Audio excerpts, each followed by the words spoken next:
તો બીજી તરફ વડિયા તાલુકાના ઢુઢિયા પીપરિયા ગામે વરસાદે ભારે તારાજી સર્જી છે। માહિતી અનુસાર ભારે વરસાદને કારણે પાણી આવતા ખેતરો ધોવાયા છે।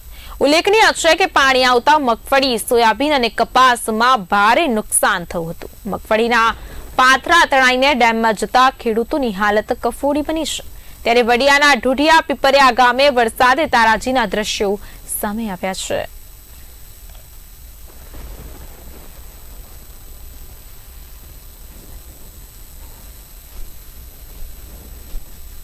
वरसाद में अतिवृष्टि मानो के आવું तो 30 થી 35 વર્ષમાં અમે ક્યારે જોયેલું નથી એવો વરસાદ પડી ગયો છે અને અત્યારે અમારે એવડી નુકસાની કરી છે। આજુબાજુના બધાય ગામડામાં એવડું છે અને એમાં અમારે ઢુંઢિયા પીપળિયામાં તો કોઈ સીમા નથી, એવડી નુકસાની છે।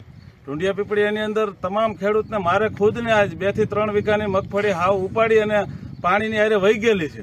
એટલું મારું નુકસાન કરેલું છે કે પાળા કે ખાડું કે કોઈ વસ્તુ રહેવા દીધેલ નથી। आज सरकारश्रीने अमे नम्र विनंती करीए छीए कि अमारा खेडूत हमू तमे कांईक जोईजो, नकर अमे गरीब खेडूत खेती केवी रीते करी शक्युं। कारण के आ वरसादनी नुकसानीमां हवे अमारे 3 वीघानी मगफળી तो हाव लेवा पण ज नथी। आज मारी पासे कुल 9 वीघा जमीन छे, 9 वीघामां मारे 3 वीघामां तो पूरुं थई गयुं, हाव त्यां जवा पण ज नथी।